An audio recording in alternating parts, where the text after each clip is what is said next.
Hey everybody, this is the Sliders Review, and welcome to a special edition of Asian and Pacific Islander Heritage Month. And I'm here today to talk to you about Death Note. Death Note is one of the most unique, innovative, and twisted animes and just cartoons in general I have ever seen in my entire life. I've only watched this twice in my entirety. I own it on Blu-ray. And it's just one of the most calculated, methodical, well put together and sometimes confusing shows I've ever watched. It's one, I don't watch that many animes. I've only watched a couple. If you ever see me on my channel talk about an anime, then most likely those are the only ones I've ever watched. And I've reviewed the first episode of this a few years back for Halloween, but only the first episode. I planned on doing the entire series at another point in time. I guess this is now that point in time. So when it comes to animes, the only ones I've ever watched that I've actually known for a fact that are Japanese animes: Sailor Moon, Digimon, Ronin Warriors, and now Death Note. So these are really the only ones I've ever truly watched that I've known for a fact that are animes. I don't remember watching Speed Racer. I might have growing up. I honestly don't know. Now, I have said there was this one cartoon I watched back in the day. I don't know what it's called. I'm almost positive it's a Japanese anime. If not, it's either French. I don't remember what it was. I have glimpses of it in my brain, but that's about it from growing up as a kid. Excuse me. I also might have seen the Japanese anime version of Peter Pan, maybe. I don't know. Now, I don't know, even though I do consider the X-Men and Iron Man and Blade to be animes because they was made in anime, the Marvel's anime and stuff like that. I'm talking about real anime that's not based on an American property and stuff. But Death Note is truly up there in my opinion. But like I said, my anime is limited, so there are probably other ones that are greater than this. But I'm just sticking to what I know. You know what I'm saying? And the thing about Death Note that, in my opinion, is so well put together is that you have very unique characters in this series that breathe so much life into them that for one, that these characters are just about as fake can be, because I've never met a person that acted the way these characters do. But they're so integral to the plot and help bring a sense of whimsy and also help bring a sense of intrigueness to that of the plot that makes them feel very well put together and stuff. Then there is what the whole series is about, the whole Death Note thing, and how you have this whole show that centers around two characters that are both similar and opposite of each other. They literally could be the same exact person, but they have certain unique traits in their personalities that makes them different. And it's a journey that we go through with these two characters playing a game of not only chess, but it's a cat and mouse chase game and everything. It's the whole, I'm doing something, oh, I see you, I don't like what you're doing, I'm gonna chase you around and everything. And it's constantly going back and forth of the cat and mouse game and everything. It's two characters that are literally 50 to 100 steps ahead of each other constantly throughout the show. One trying their best to one up another until one will eventually lose, but in actuality, both actually end up losing. And that is really fascinating and just interesting, in my opinion. And not only that, but there are other characters in this show, like two of them, that are just one's very annoying and one's very goofy and just strange. And you'll never stop to think that these two characters are actually geniuses and everything. Like, I never like, and I love how the show points that out when it comes to Misa, and everything. Like, you don't expect her to be smart at all because of how she is and everything. But then when she figures out who's the third Kira is, like everybody's eyes are just bugging out and their mouths are wide open. And when you see light, not light, but L's like eyes just bug out more than normal because he's all like, how the heck did this Dixie girl figure this out before I did? It's one of those great haha gotcha moments, those nice flip on the script, those nice twist reveals. And Royuk, to find out that this dude's been playing everybody since like the beginning is truly something of amazement and everything. To think that he outsmarted the two smart people in like the show is just crazy. It's crazy and everything. Then, out of our two main characters, you have to really stop and ask yourself, who is the hero and who is really the villain? Because Light, he people consider him to be an anti-hero. And he starts off as kind of being like that anti-hero hero in the beginning because he's only going after criminals and he's killing them through a way of a mystical type notebook.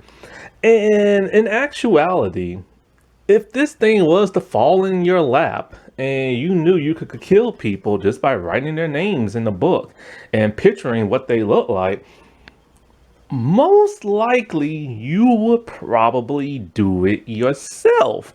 No matter how moral or holy you are, if you knew you had the ability to kill bad people and everything, is that really a bad thing to do?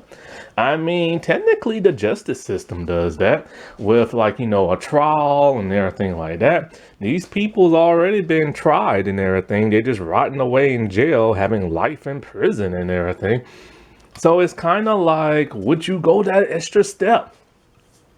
And that's what Light does, you know what I'm saying? Until his paranoia gets the best of him and his fear.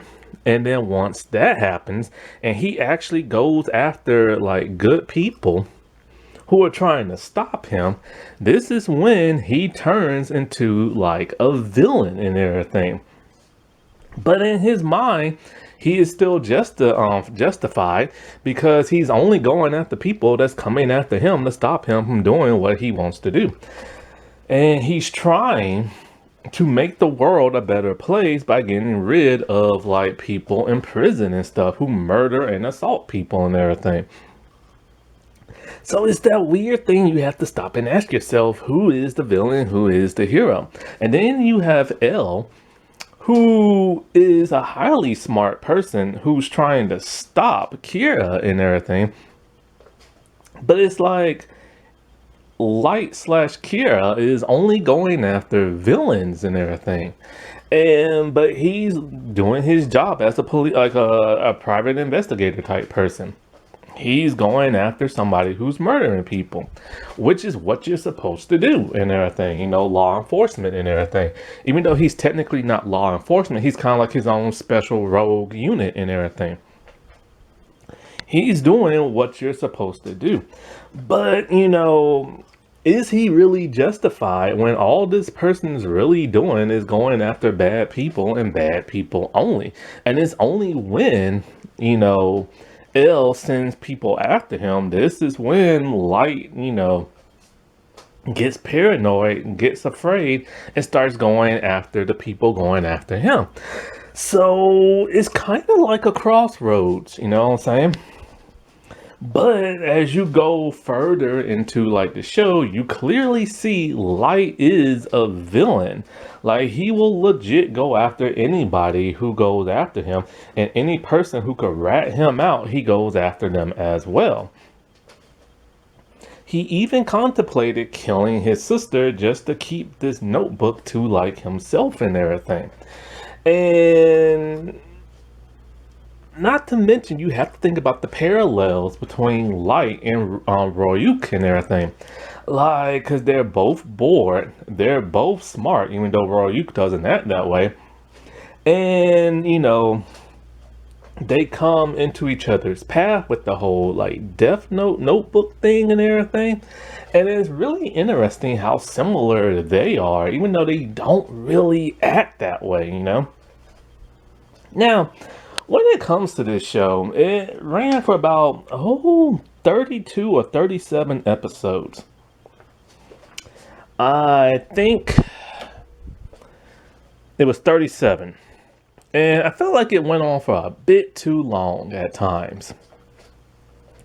Because, like, once L got taken out, in my opinion, that's kind of when they should have like just like stopped the show and everything.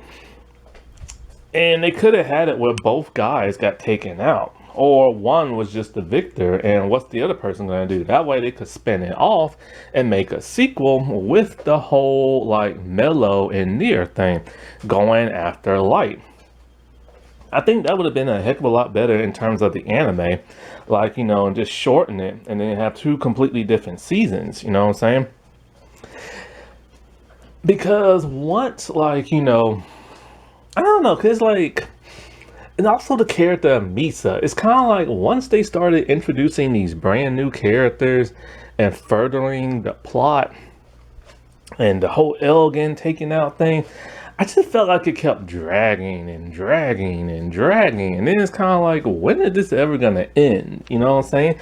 Because you don't really see Light doing what he was doing originally. You don't, because okay, in the beginning, in the first act, it's Light writing in the notebook, killing people, and then you have L going after him. Then in around the second act, this is when Misa is introduced, and other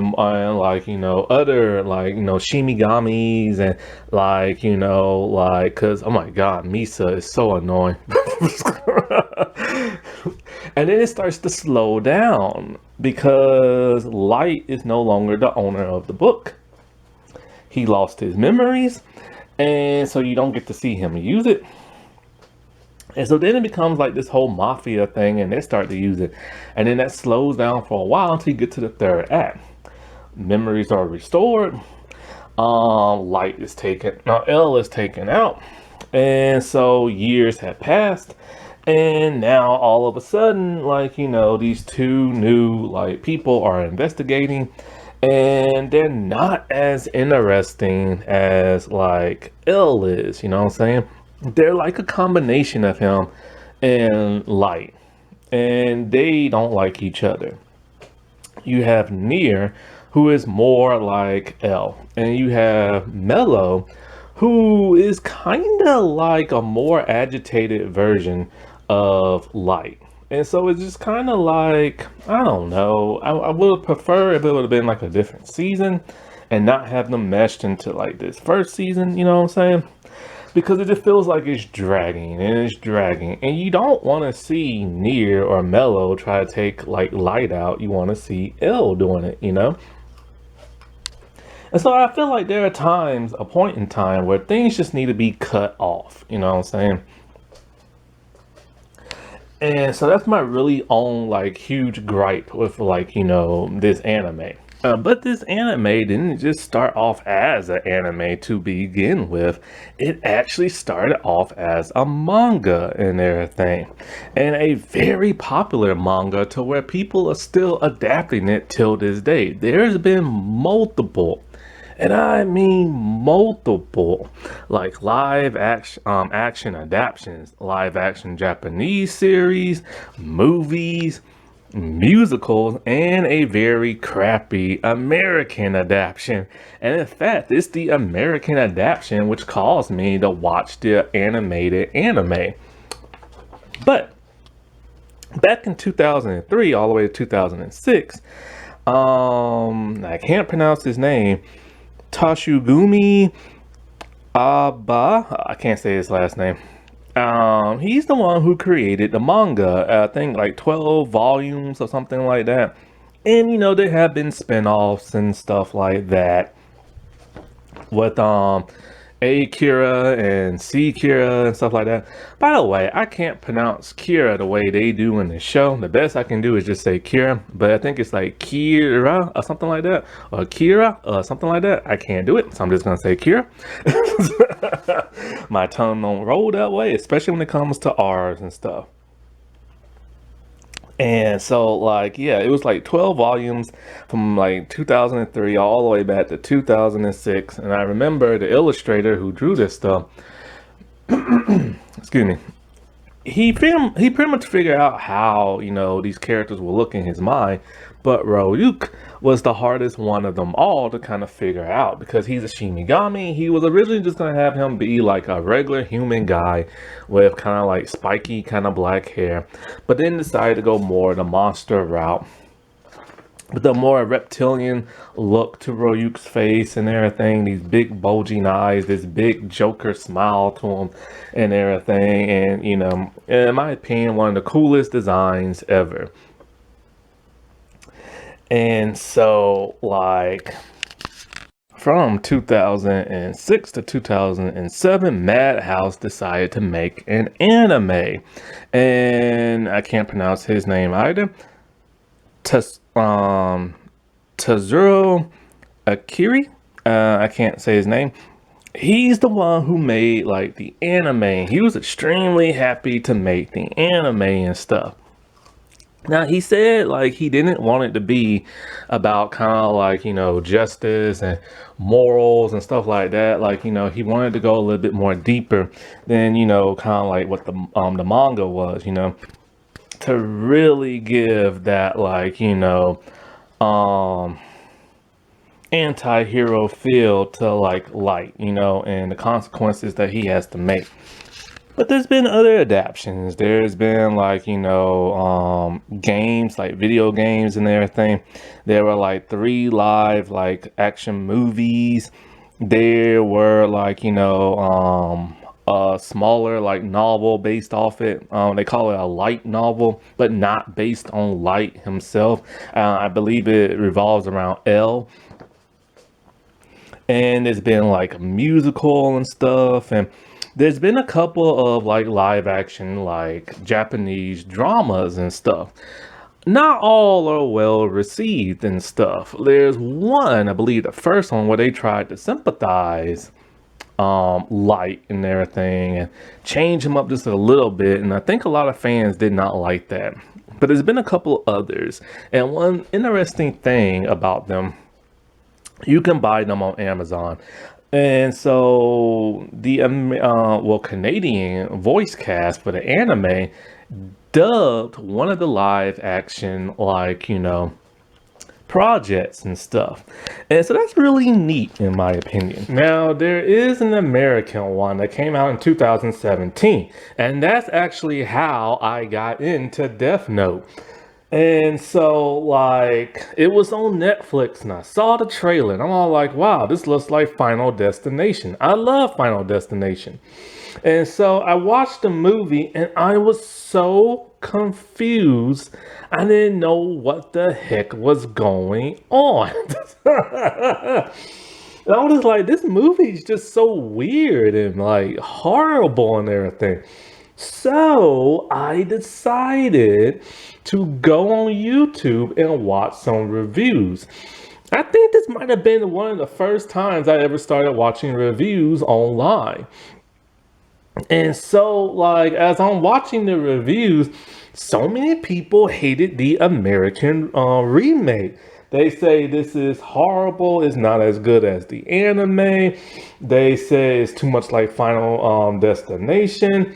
They said, like, the characters are acting so completely different, and they said it was whitewashed. And so, like, just one person after another just kept complaining, talking about Light would never act like this, and how he reacted to on Royuka and everything. I'm just like, okay, I need to figure out what these people are talking about. So I went online, I searched and I searched until I could find the anime and everything, right?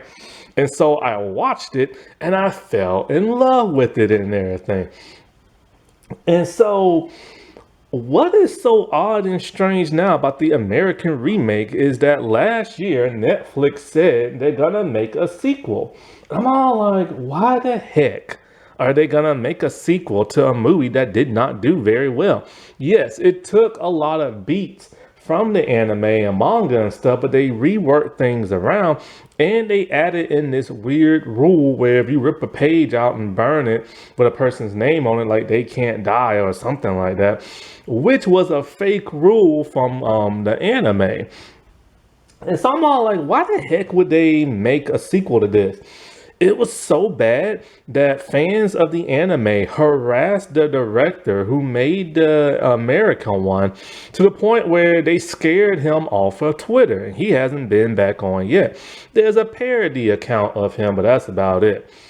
And the director went on to make some other stuff that I think was pretty good that people liked. But yeah, it's just he won't get back online because of that. And so the new director said they're gonna learn from the mistakes they made in the first one and correct them and everything. So I'm all like, why is Netflix trying to hold on to? That's it. After a certain point of time, after so many years, they don't want to lose the streaming rights to Notebook, the live action like American one. They don't want no other studio to get it. They don't want it to revert back to whoever owns it, nothing like that. So they have to keep the ball rolling by making something. And so I'm all like, that's horrible, man. Just let it go. Because the American remake, you can only watch it on Netflix. It hasn't been posted no place else. So they're trying to hold on to the rights and everything. Now, in the Netflix series, they had Ryuk look very sinister, which that's not really what he looks like. He's goofy and silly looking, even though he looks scary. Tatsuro. He made a really good anime, but I still feel like it just went on and on and on and on. It's like, come on, man. You could have stopped it after like 20 episodes or something like that. You know what I'm saying? Now, the intro is amazing, especially the first one. The first intro I like a lot. It has a really interesting biblical sense to it, which a lot of animes do. Not Pokemon, but Digimon had a biblical type thing with the angels. Sailor Moon, the manga had a little bit of that Christianity in it, and they had it in Sailor Moon Crystal. Ronin Warriors, the OVA, the last movie had like a biblical type thing, and this one has a bit of a biblical type thing to it. And so, like, the first intro is this very like harmonious like music, it's a rock beat. The visuals are stunning and everything. And it's kind of like a recreation of what's going on in that the first like 2 arcs and everything. And so, but just kind of retold and twisted in an interesting, different way. And it's just so beautiful.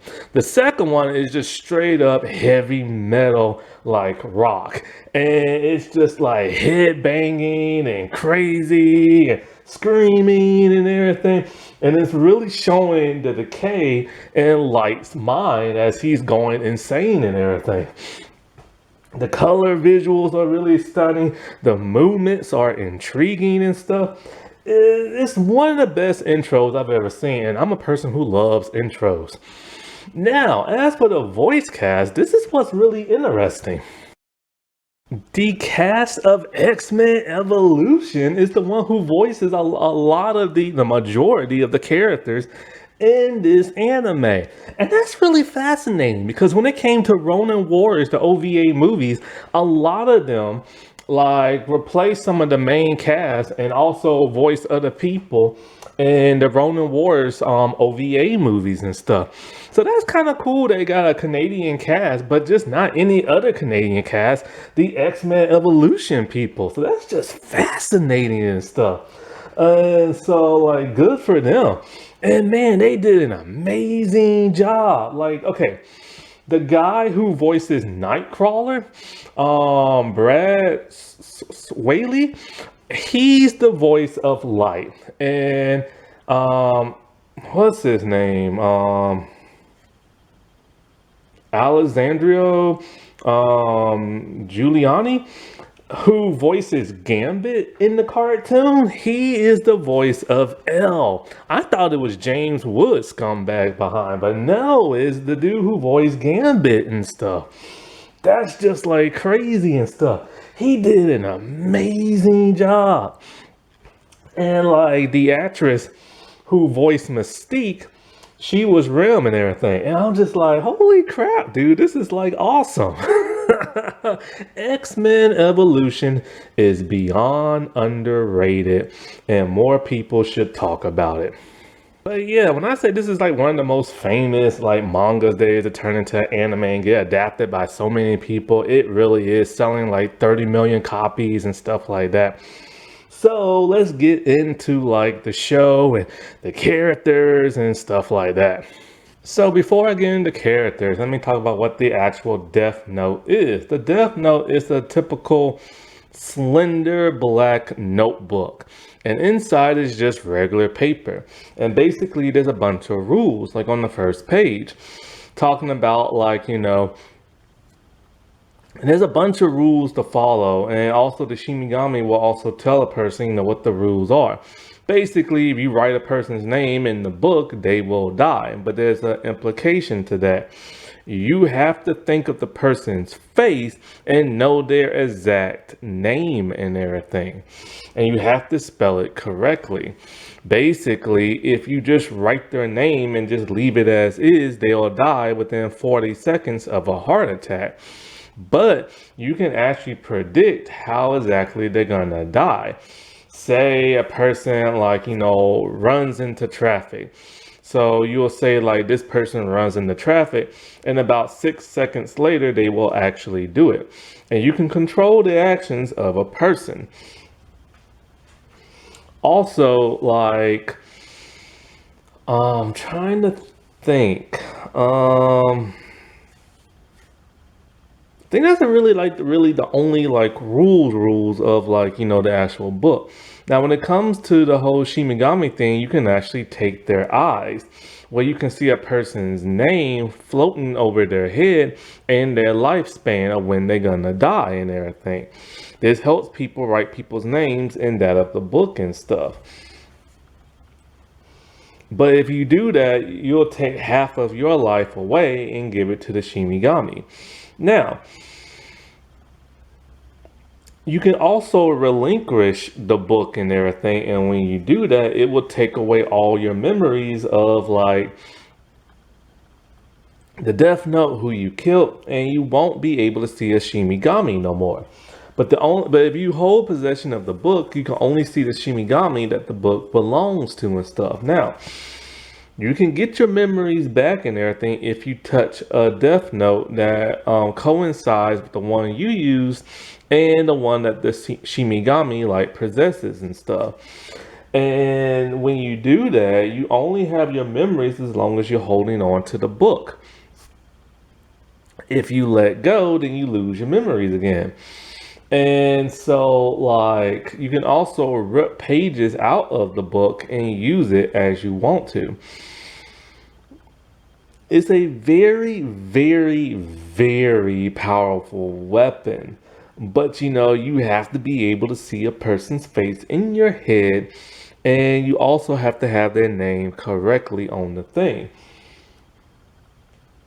It's like one of the most insane things ever. And sadly, you know, some people have gotten in trouble with that in real life. Like a kid in North Carolina in high school, I think it was, or something like that, They had like you can buy these Death Note books on Amazon and stuff, but this person decided, hey, I'm gonna actually write people's names in it from like school.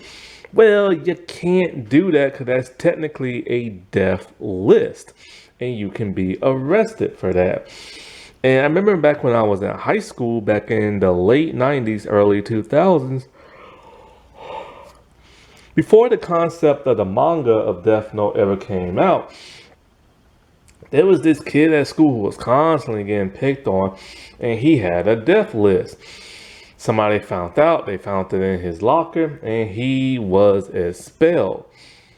So, like Yagami, he is first depicted as a teenager, a senior in high school, and throughout the course of the series, a time jump, he's later an adult.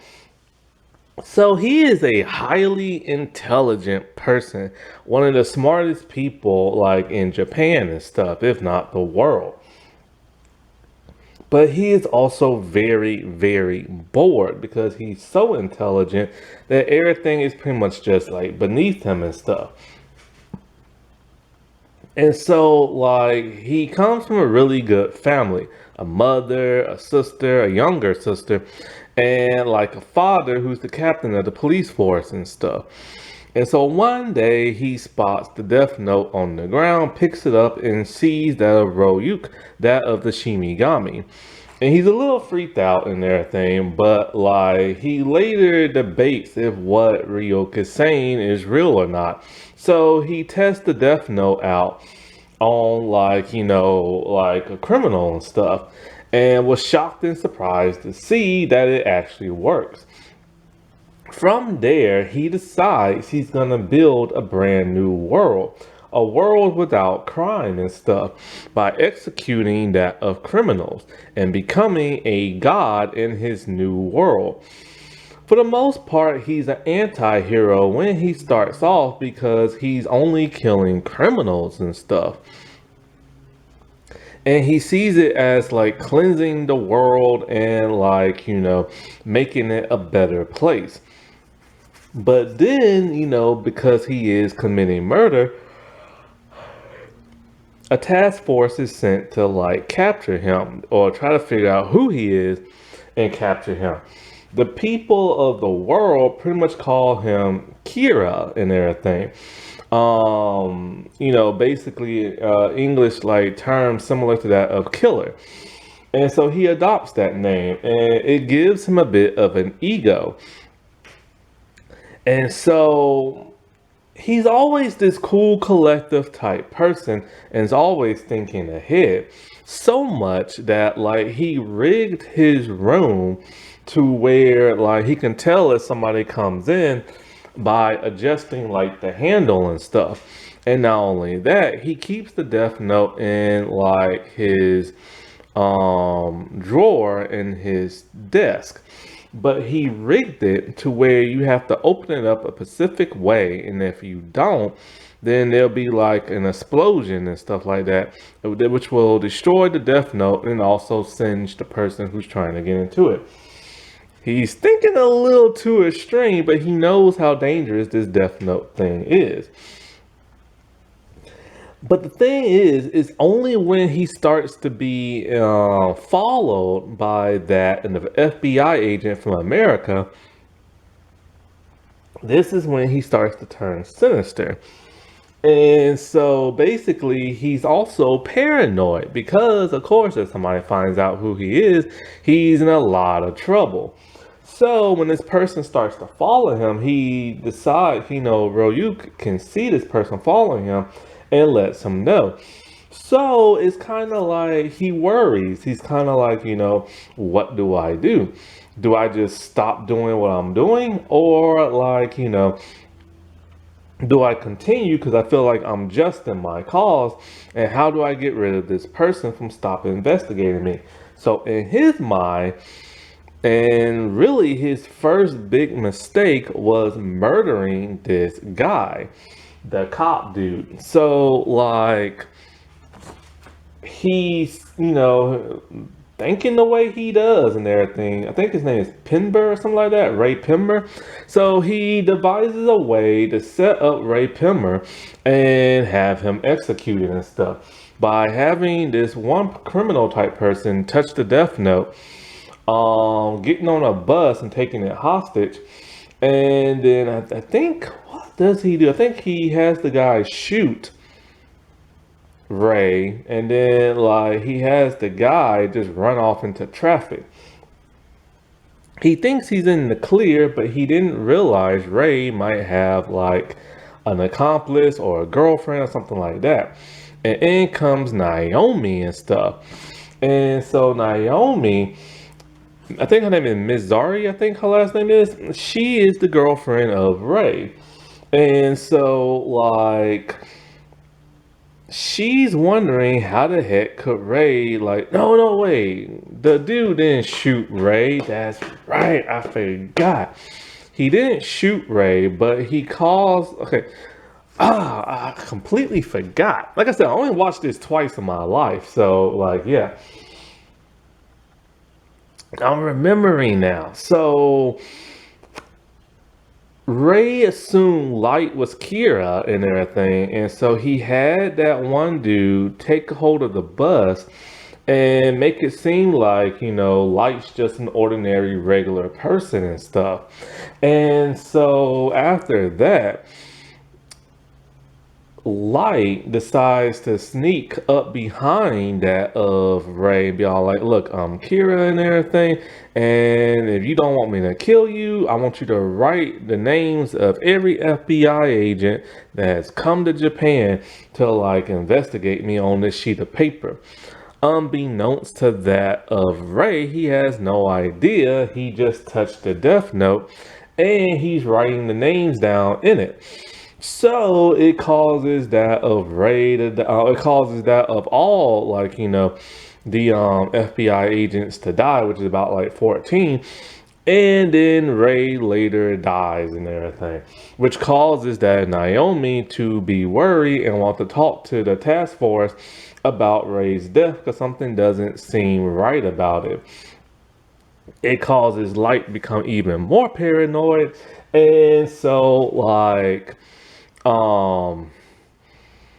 he later finds a way to take her out, and then as she is slowly about to die, he lets her know who he is, because he's constantly following her, talking to her, trying to get her not to go to the police station, stuff like that. But she's starting to get a little creeped out and wondering, why is this guy,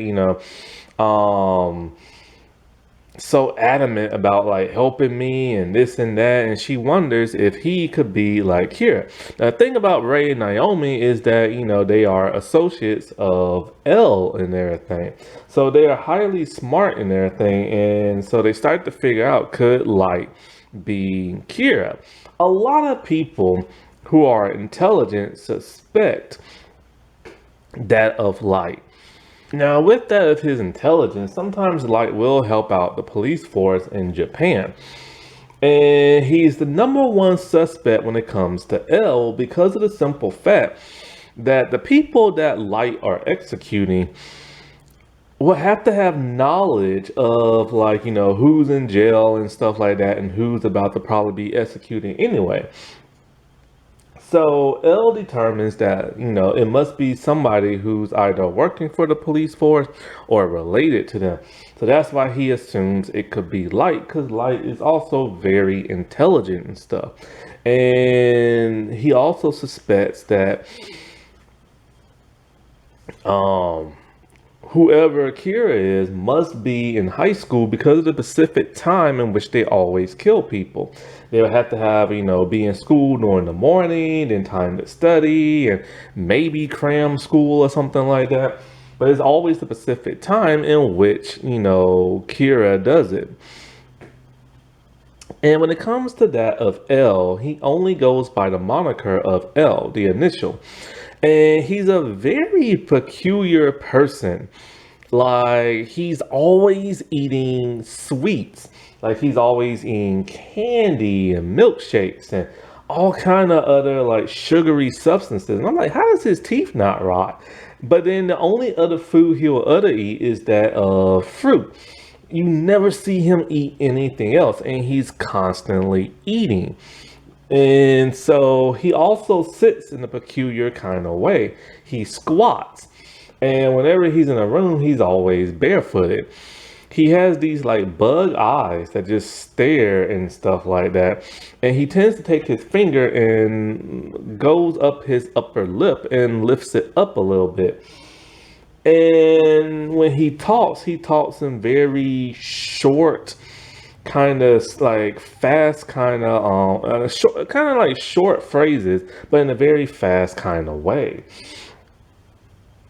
And he seems like he's autistic and everything, and is always wearing like the same outfit. But then again, that could just be because it's a cartoon and they tend to wear the same thing. But Misa tends to dress completely different, so whatever. And it's just like he's constantly assuming Light is Kira and nobody else. Because of the simple fact of how smart he is, and because he's a teenager in high school and he's related to the police captain and stuff. L will not give out his identity to nobody, and when he talks to the general public, it's always on the view screen. He has a butler that helps him out, kind of like a Bruce Wayne Alfred type situation. And so, like, Atari, I think that's the butler's name. And so L always thinks everything out in like advance. Like, giving out like, fake names to the police task force so that Kira can't find out their name, giving them belts with trackers on it, and like, you tap it, it'll indicate you're in trouble and stuff like that. He has tons of money and means to help his organization out. And he's only about like 24 years old or something like that. And like, he just has all these resources like available for him to help him solve crime. He doesn't have a personal life. He's only dedicated to like solving like criminal cases and murders and stuff like that. And so he's very, very, very isolated from that of the real world, but he knows a lot about the real world because he is that highly intelligent and stuff. And he'll even like, go into the field himself when it gets to the point of him assuming Light is Kira. Pretending to be a high school kid and literally telling Light, hey, I'm L and everything. Like, to see what his reaction will be. And he's constantly focused on people's faces to see what their reaction is. And something else we find out, he likes to get the last word in a sentence, or a conversation that is.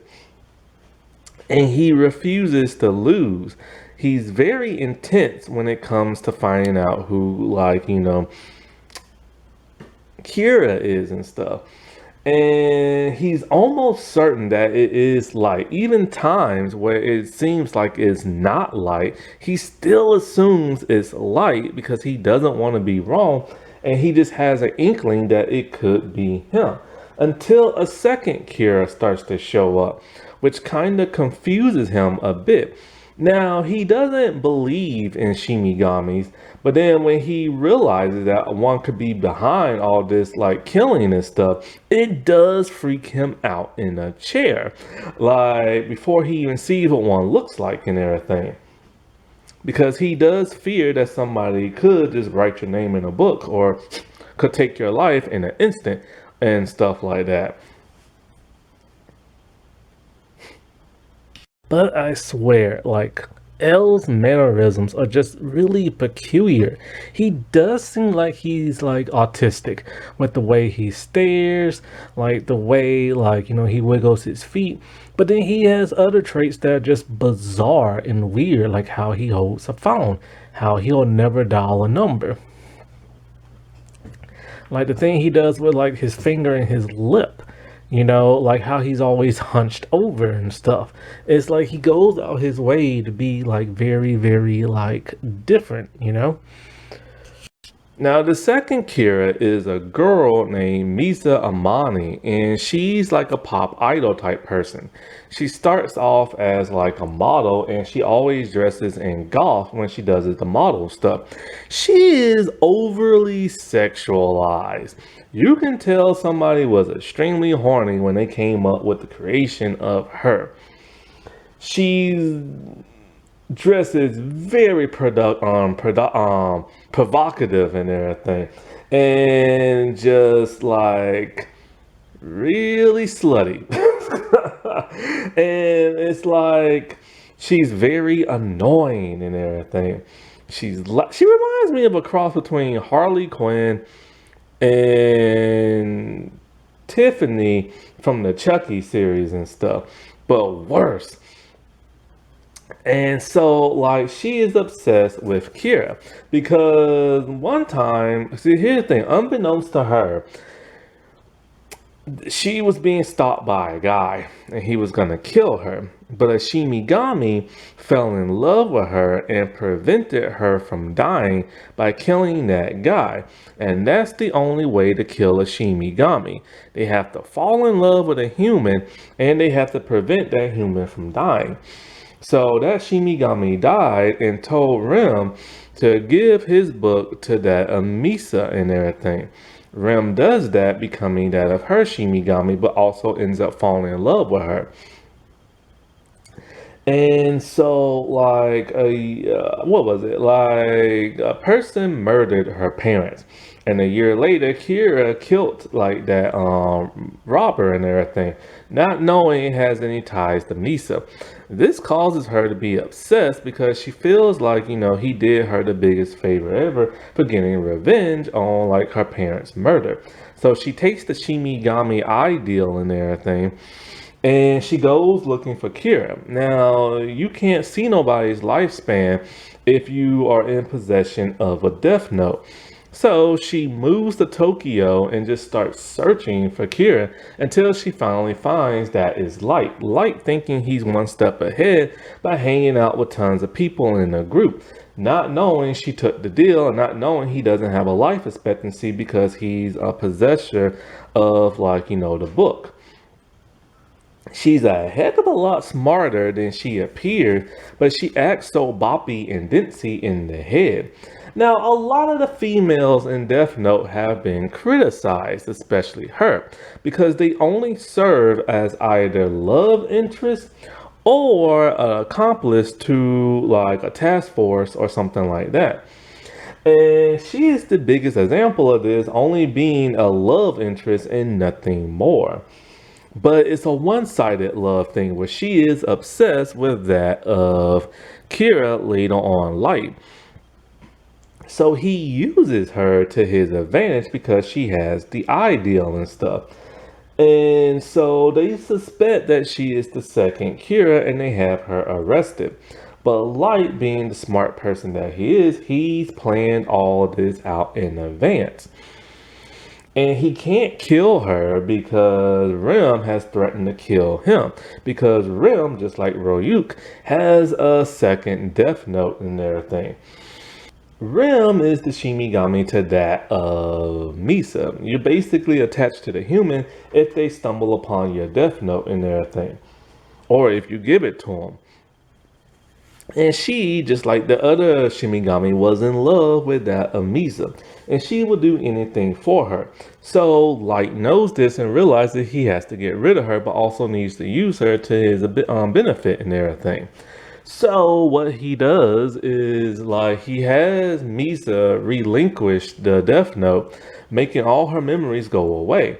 So when she's later captured by the task force and everything, being locked up for like over a month and everything, she has no memory, she can't kill nobody, so they realize that, hey, she can't be like, Kira.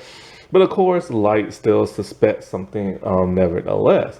And so when the conversation of, like, when she does get her memories back, she starts back killing.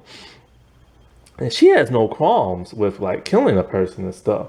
Like, none whatsoever. She'll do it all for the benefit of that of Light. Well, when some of the police officers all like, what was gonna happen to Misa if she's found out to be Kira? They say, oh, she'll probably be in prison for the rest of her life, or she'll probably get executed. Rem, not wanting this to happen, decides to kill that of the butler and that of Elle.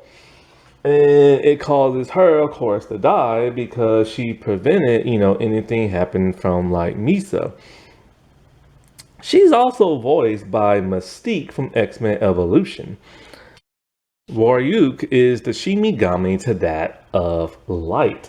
He's very silly, he's very goofy, and he's extremely bored. He's tired of living in the Shinigami realm, and just like Light, he's very bored. So he sought out a person that can give him an entertainment. And so that happens to be Light. And Light is fulfilling all of Ryuk's thrills and everything.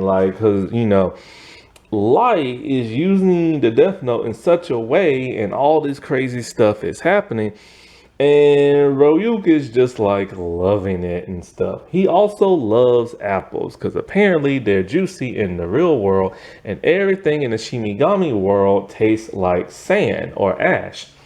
And so he stole a Death Note from this other Shinigami, and that other Shinigami loves to eat chocolate in the real world. And so he gives that of a Death Note to Light, the Death Note to that of the other Shinigami, not giving up his. And he helps out Light by looking for surveillance cameras in his room and stuff like that. Because the first real time we saw Light go crazy other than killing that FBI agent was when he ate a potato chip, letting people know he's starting to lose his psyche and everything. Because he has surveillances in his room, so he can't be seen writing in the Death Note. But what people don't realize is that the Death Note is above his regular notebook, and he's watching on a small television set people that are locked up in jail that he wants to kill, and he places it inside the potato chip bag and everything. And so at some point Light has a bunch of people relinquish that of the notebook and just start he has Misa relinquish it. Then he has Ren touch it, then Ryuk touch it, and himself, and he relinquish it from his own because he doesn't want nobody to see that he has ownership of it because they won't see his lifespan. Also, he needs no memory of having a Death Note or killing people in case he slips up when being interrogated and stuff. He also has Ryuk write fake rules in the book saying that you have to kill within a 13-day span. If not, the owner of the book will die and everything. With him being incarcerated voluntarily and everything, he's in there for a whole month. Or maybe 5 months, I think it is. So for 5 months, him, his father, and Misa are locked up in solitary confinement. The killings have started again, and the task force is all well, they can't be Kira and everything, but Elle being Elle assumes that they are, or at least Light is. His father just did it because he felt bad his son is being accused and this and that.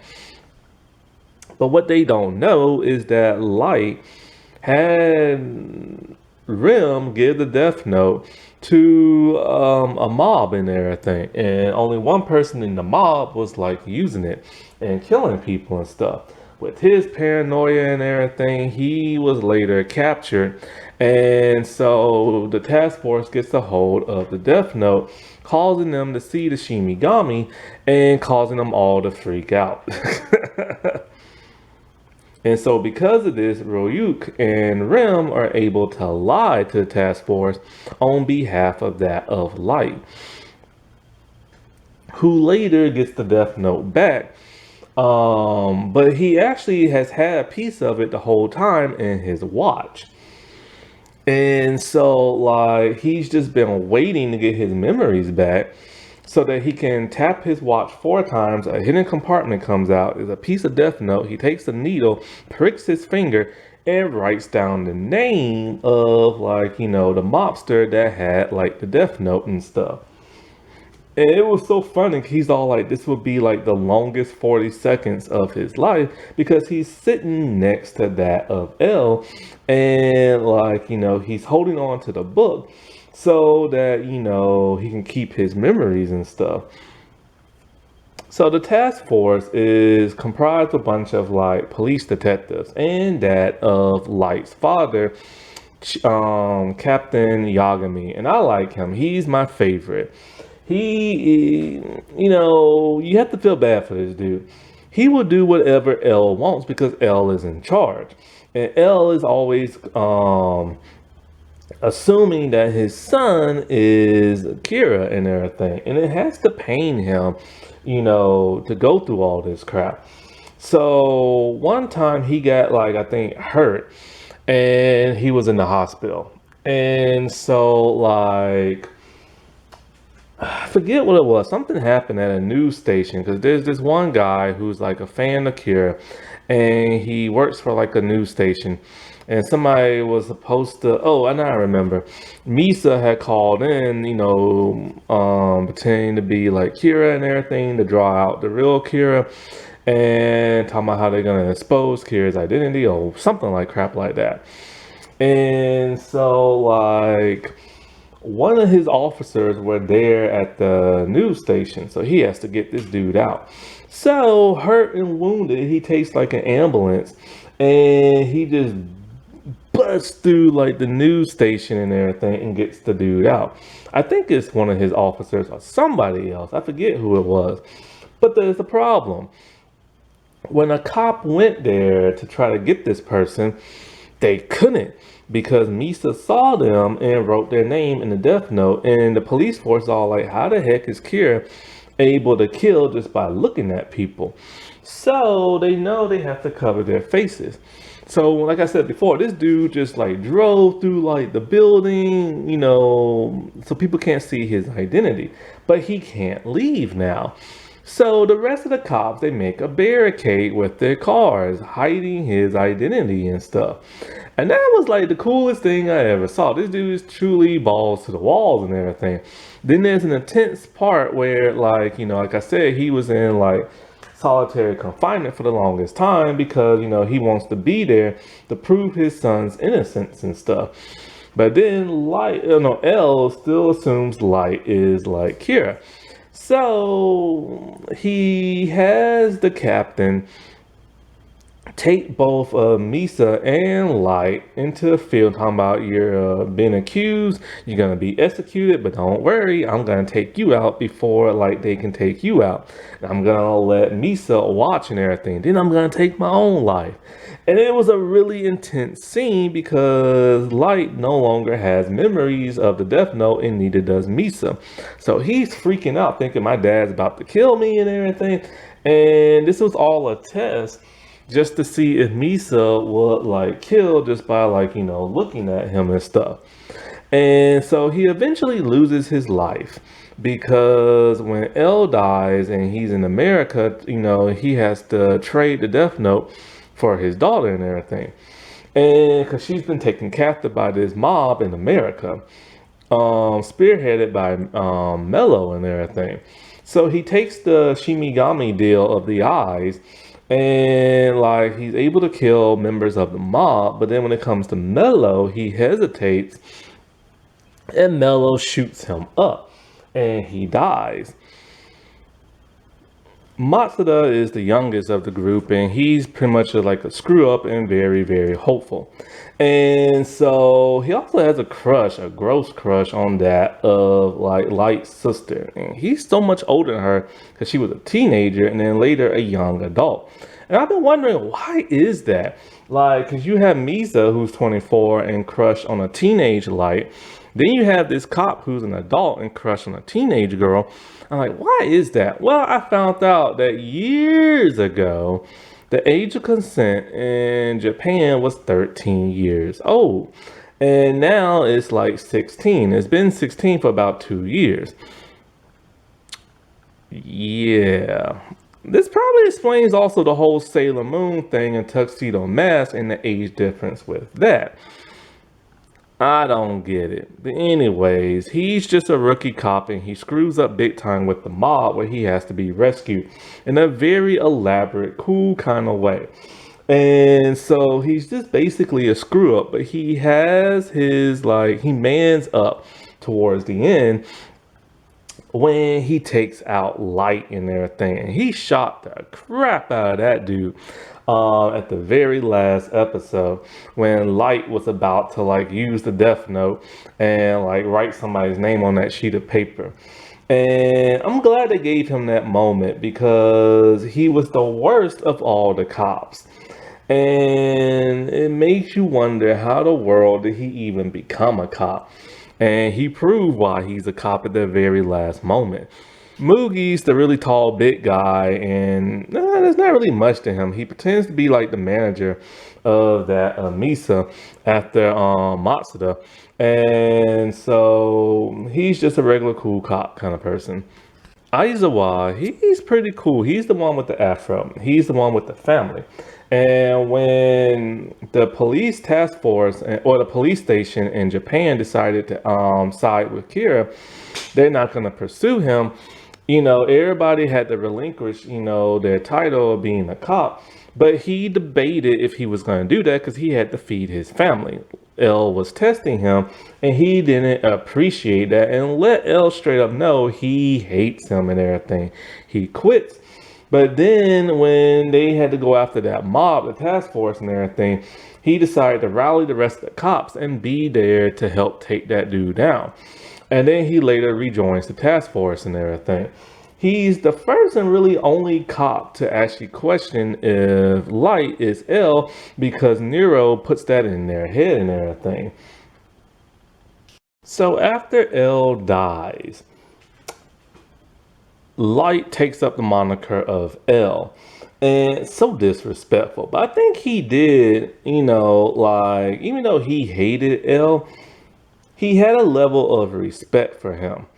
But, L has successors that are Mello and Near from the Whammy orphanage and stuff, or academy or something like that L funded, for highly gifted, kids and stuff. They're really young, about, teenagers or so. And Mello, he's the hot-headed one and very flamboyant. Some people think he might be gay, but they've never established if he was or not. Basically, he didn't want to work with Nier and he decided to leave. Originally, the concept was for him and Nier to be twins and the son of L, but they decided to scrap that in the manga. And so he goes to America from Britain to aid a mob and get that of the Death Note and stuff. He's the one who kills Light's father.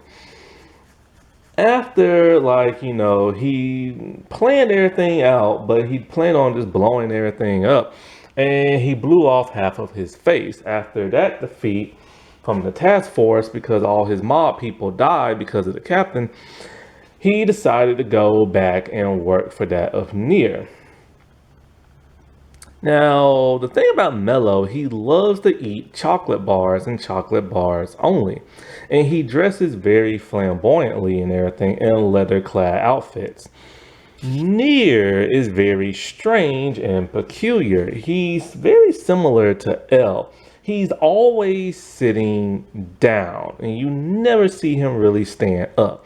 Even if he's talking to a person, he's just sitting down while everybody else is standing up. It's very bizarre. He always wears these really long baggy pajamas and stuff.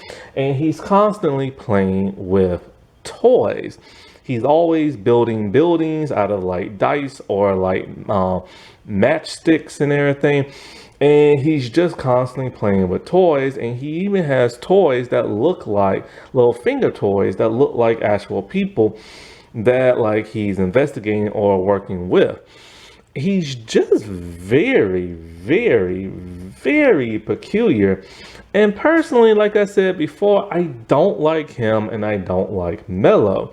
I really wish they could have been like kept out. But I think these are from like the spin-off manga series and stuff. You know, when the time jump happens and another time jump happens, they're trying to catch Light and everything. And I just don't like these characters. And it just makes the anime go on and drag on and stuff. And so, like, he truly believes, just like L, that Light is Kira and everything. And so he's the one who plants it in, like, the cop's head that maybe Light could be, like, Kira and crap. And he outsmarts that of Light because by this time Light is overconfident and he trusts people who end up screwing him over. And his paranoia gets the best of him and stuff. Basically, when Light gives the book to two other people, Nier makes like a duplicate copy of that of the Death Note and is able to trick that of Light. So during the time jump and everything, and like, Light needs the new person to take over the Death Note. He can't have that Amisa doing it, plus she's becoming way too annoying. So he has two other people do it. Takana was a girl he briefly dated in college. And she, by this time, so many years has passed, the whole world is pretty much bowing down to that of Kira and becoming obsessed with him and think he is like a god and everything. And they have like a church of Kira and all this other stuff, and because he's taking out the bad guys and can't be stopped after all these years. And so Takana is like a worshiper of his. And so she's gonna have like a news channel because the other dude like died and everything. And so Light has been secretly sending her messages and stuff, but making it seem like he's cheating on Misa. And so like she's doing everything, doing all the killings and stuff. Because he set it up to make this other person seem like he's the one doing the killings, but he's not. Originally he was, but now he's not. And it's just her, because she has a couple of sheets of like the paper. She gets kidnapped by Mello, and Light told her, look, if you ever get kidnapped, take the Shimigami deal with the eyes, find out who your kidnapper is, kill that person, and then kill yourself by burning everything around you, including your sheets of like the Death Note. And so that's what she does. She kills Mello, then she kills herself by burning herself alive. She doesn't want to, but she does it because she's obsessed with that of Light. Taru Mikami, I think his name is. He is now the new holder of the Death Note, and he is a worshiper of that of Kira and calls him God and everything. And whenever he kills a person, he just says delete in a very dramatic way. He's voiced by the dude who voiced Cyclops in X-Men Evolution. May he rest in peace. The voice actor died. And so, like, he will legit do whatever Light wants and everything. He's a criminal prosecutor, I believe. And so you will never suspect that it's him. But Light realized he's the guy who should take over the whole Kira thing because he feels like he's so devoted. Well, he's too devoted and everything, to the point where he screwed up by writing Takada's name in the Death Note. Because, see, when she killed herself, there's a reason for it. Light still had a sheet of paper of the Death Note and wrote her name on it and how she's gonna die. What's his name I said Taro? I forget his name. Anyway, he did not know that Light did this and wrote her name also in the book, fearing that she could screw like Light over and everything. This is what caused Nier to realize that, hey, somebody made a duplicate copy of like the book. So he's going to do the same thing. So every time he's been writing in the book, he's just been texting the names and the pictures of the people to talking to. And he basically helps Light implicate himself by always calling, like, Light God, or always looking at him, and didn't write Light's name on like the book as he was supposed to kill all the cops and everything. And it causes Light to basically confess. At this point, Light just snaps, and I mean snaps. All that pressure has finally built up, and it just exploded on him and stuff. And as he's trying to kill like Nier, this is when Matsuda shoots the crap out of him. And so he's not gonna make it. And so, unbeknownst to everybody, Ryuk does something unexpectedly. He writes down Light's name in the book. He told Light the moment he met him, I'm gonna write your name in this book and everything. And the reason for it is kind of a little bit not really explained. Was it a mercy kill because he grew fondness of Light, but was never gonna prevent Light from dying because that would kill him? And he legit told Light a long time ago, I'm not killing myself over you.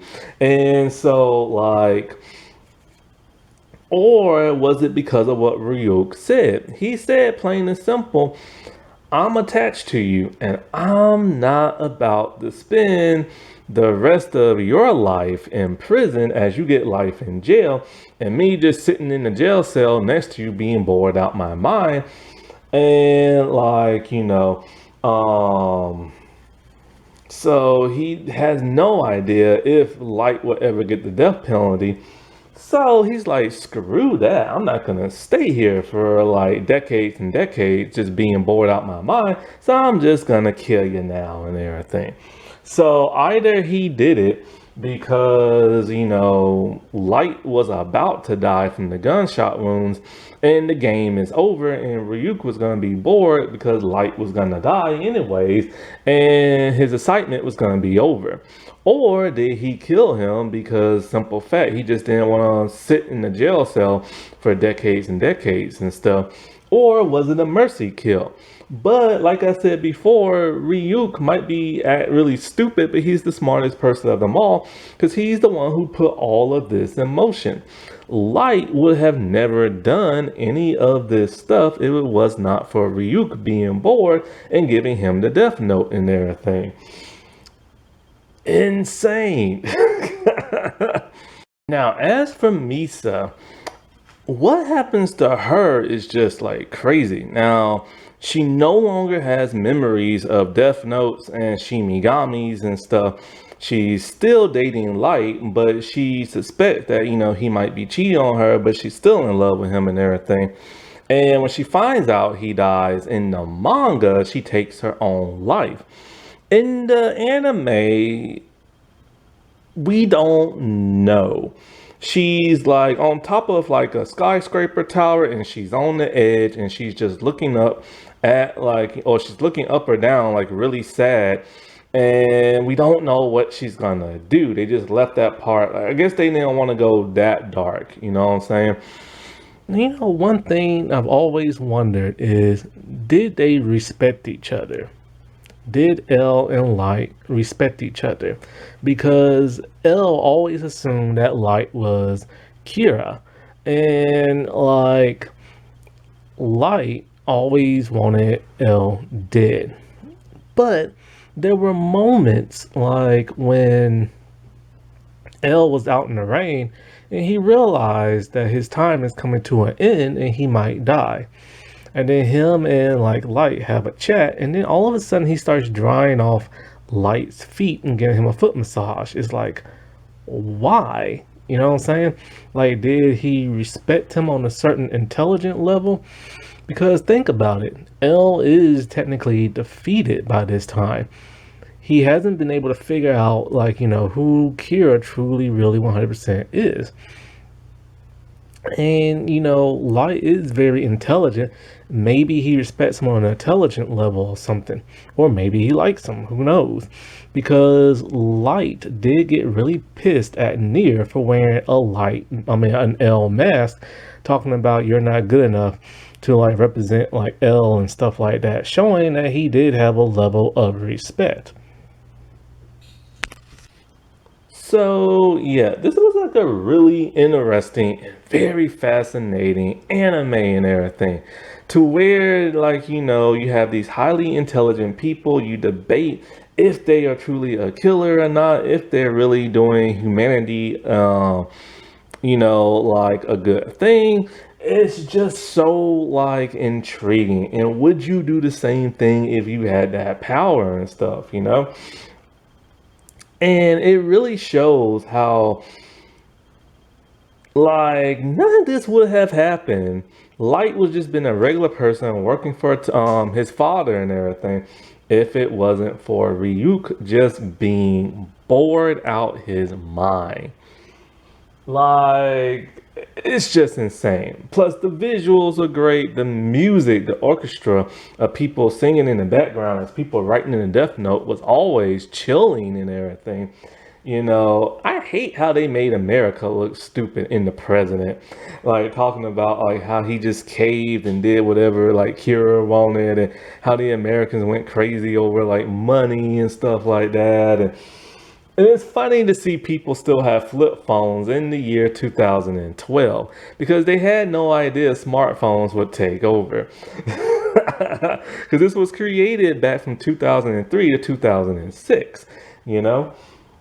And even though it's like, this is like, it's weird. Like, this came out so long ago, but yet it is still extremely popular and everything. Happy Asian and Pacific Islander month, everybody. Alrighty, well, I'll talk to y'all later. Bye.